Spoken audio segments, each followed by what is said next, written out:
السلام علیکم ورحمۃ اللہ وبرکاتہ۔ ایک صاحب نے سوال کیا ہے، کسی غیر مسلم کی موت پر کسی غیر مسلم کے لیے RIP استعمال کرنا کیسا ہے؟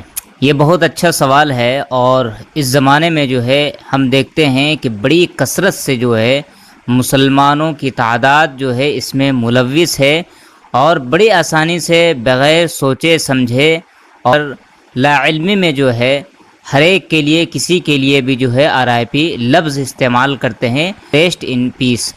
سب سے پہلے میں ہے اسلام کا جو اصول ہے، جو بنیاد ہے، میں اس اصول کو آپ کے سامنے پیش کرتا ہوں، اور امید ہے کہ آپ صرف اصول جاننے کے بعد بڑی آسانی سے فیصلہ کر سکتے ہیں کہ یہ لفظ کسی غیر مسلم کے لیے استعمال کرنا کیسا ہے، یا اس لفظ کا مقصد اور مطلب کیا ہوتا ہے۔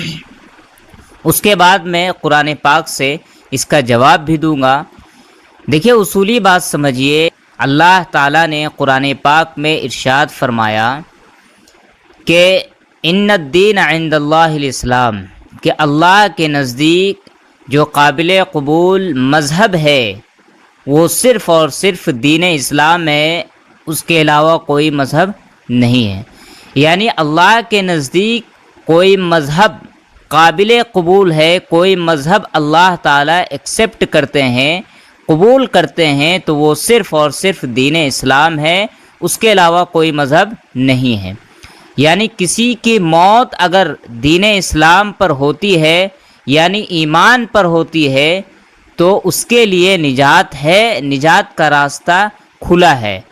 لیکن اسی کا برعکس اگر کسی کی موت دین اسلام پر نہیں بلکہ کفر پر موت ہوتی ہے، پوری زندگی جو ہے وہ انکار خدا میں گزارا ہے، اور اس کی موت کفر پر ہوتی ہے، تو پھر اس کا راستہ بند ہو جاتا ہے، تو اس کے لیے کوئی نجات نہیں ہے، نجات کا کوئی ذریعہ اور راستہ نہیں ہے۔ یہ اللہ کا اصول ہے، ضابطہ ہے، اور دین اسلام کا یہ ایک رول ہے، اصول ہے۔ کسی غیر مسلم کی جب موت ہوتی ہے، کسی انسان کی جب موت ہوتی ہے، کفر پر موت ہوتی ہے، تو مرنے کے بعد ہی مہر لگ جاتی ہے، مرنے کے بعد اس کے لیے مہر لگ جاتی ہے کہ یہ انسان ہمیشہ ہمیشہ جہنم میں رہنے والا ہے، جہنمی ہے، کیونکہ اس کی موت جو وہ کفر پر ہوئی ہے، اور جب کفر پر موت ہوئی ہے، جہنمی ہے ہمیشہ ہمیشہ کے لیے، تو نجات کا دروازہ بھی اس کے لیے بند ہو جاتا ہے، نجات کا کوئی راستہ نہیں ہے اس کے لیے، بخشش کے لیے کوئی ذریعہ نہیں ہے۔ لفظ RIP یعنی ریسٹ ان پیس، اس کا مطلب سب سے پہلے ہم سمجھتے ہیں کہ اس کا مطلب ہوتا کیا ہے اور کیوں استعمال کیا جاتا ہے۔ یہ دیکھیں، ریسٹ ان پیس یعنی RIP کا مطلب جو ہوتا ہے کہ روح کو سکون پہنچے، مرنے والے کی روح کو سکون ملے، سکون پہنچے۔ یعنی آپ سمجھ سکتے ہیں کہ یہ دعائے مغفرت کا والا ایک جملہ ہے، اور ان کو دعا دیتے ہیں۔ یعنی جب کوئی مسلمان کہتا ہے RIP، تو اس کا مطلب یہ ہوتا ہے کہ اللہ اس کے روح کو سکون دے، اس کی مغفرت فرمائے، اس کی بخشش کرے۔ ہم نے ابھی کہا کہ نجات کا دار و مدار وہ ایمان پر ہے، بخشش کا دار و مدار ایمان پر ہے۔ آگے جو راستے کھلیں گے، مغفرت جو ہوگی وہ ایمان پر ہے۔ کسی کی موت ایمان پر ہوئی ہے تو اس کے لیے کل قیامت کے دن انعام اور اجر ہے اس کے لیے۔ لیکن اگر کسی کی موت ایمان پر نہیں بلکہ کفر پر موت ہوتی ہے، تو اس کے لیے کوئی اجر اور کوئی انعام نہیں ہے۔ یعنی مرنے کے بعد ہی مہر لگ جاتی ہے کہ اب اس کے بعد والی جو زندگی ہے اسے ہمیشہ ہمیشہ تکلیف اور عذاب اور سزا ہی ملتی رہے گی، اس کے علاوہ کوئی چارہ نہیں ہے، کوئی راستہ نہیں ہے اس کے لیے۔ اللہ تعالیٰ ایک طرف فرما رہے ہیں کہ یہ انسان جہنمی ہے، ہمیشہ ہمیشہ جہنم میں رہنے والا ہے، اور اس کو ہمیشہ سزا ملتی رہے گی۔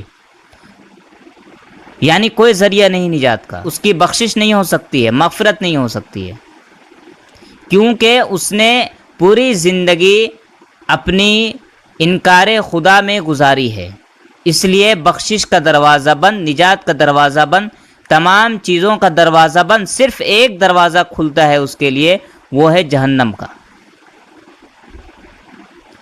اور دوسری طرف ہم کیا استعمال کر رہے ہیں؟ RIP۔ اس کا مطلب کیا ہوا؟ اس کو سکون پہنچائے، اس کی بخشش ہو، اس کی روح کو تکلیف نہ ہو۔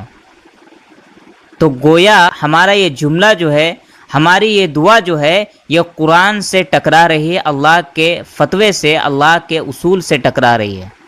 اللہ ایک طرف کہہ رہے ہیں کہ اس کی بخشش نہیں ہو سکتی ہے، اس کو سکون نہیں پہنچ سکتا ہے، اور ہم کیا کہہ رہے ہیں؟ سکون پہنچے۔ تک نہیں بن رہا ہے، یہ لفظ، یہ جملہ کہنے کا کوئی مطلب بنتا نہیں ہے۔ اسی لیے اللہ نے ارشاد فرمایا قرآن پاک میں کہ ہم کسی غیر مسلم کے لیے یہ لفظ استعمال نہیں کر سکتے ہیں۔ قیامت میں انعام اور اجر جو ہے، اجر کا جو مستحق ہے وہ ایمان والے ہیں۔ جو کافر ہے، جو مشرک ہے، اس کے لیے قیامت کے دن، قیامت میں اجر اور انعام نہیں ہے، بلکہ اس کے لیے صرف اور صرف جہنم ہے، اس کے علاوہ کوئی راستہ نہیں ہے۔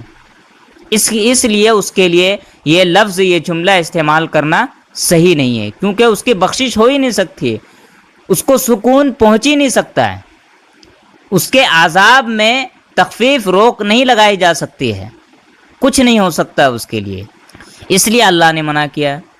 اچھا، یہ عقل کے اعتبار سے بھی درست ہے، صحیح ہے، عقل بھی اس چیز کو مانتی ہے، عقلی اعتبار سے بھی صحیح ہے کہ جب ایک انسان کے لیے یہ فیصلہ ہو چکا ہے کہ یہ جہنمی ہے، اسے ہمیشہ جہنم میں رکھا جائے گا، اس کو سکون نہیں پہنچ سکتا ہے، تو جب ہمیں یہ معلوم ہے تو پھر اس کے لیے یہ جملہ استعمال کرنا، یہ عقل میں بات نہیں آتی ہے۔ عقل بھی اس چیز کو مانتی ہے کہ جب مہر لگ چکی ہے پھر اس کے لیے یہ جملہ استعمال کرنا ویسٹ ہے، اور یہ اصول آپ کا جملہ اور قرآن کا اصول سے ٹکراتا بھی ہے، اس لیے مناسب نہیں ہے، آپ نہیں کہہ سکتے ہیں۔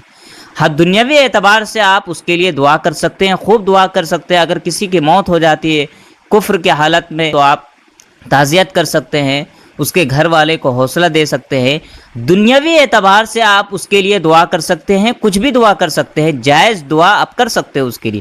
اگر کسی غیر مسلم کو تکلیف پہنچتی ہے، آپ اس کے لیے دعا کر سکتے ہیں کہ اللہ تعالیٰ اس کی تکلیف کو دور فرما دے، آپ اس کے لیے ہدایت کے لیے دعا کر سکتے ہیں۔ حادثات ہو جاتے ہیں اس کے ساتھ تو آپ اس کے لیے دعا کر سکتے ہیں، لیکن مرنے کے بعد اس کے لیے کوئی دعا نہیں کی جائے گی۔ آپ اس کی زندگی میں آپ دعا کر سکتے ہیں، مرنے کے بعد اس کے لیے کوئی دعا نہیں ہے۔ اس لیے اللہ نے قرآن میں فرمایا کہ چاہے اہل ایمان ہو یا نبی ہو، اپنے قریبی رشتہ دار بھی اگر ہو اور اس کی موت اگر کفر پر ہو جاتی ہے تو اس کے لیے ہم دعا نہیں کر سکتے ہیں، دعائے مغفرت نہیں کر سکتے ہیں۔ تو ریسٹ ان پیس کا مطلب ہی یہی ہے کہ اس کی روح کو سکون پہنچے، اس کی بخشش ہو، اس کی مغفرت ہو، تو یہ ممکن تو ہے نہیں۔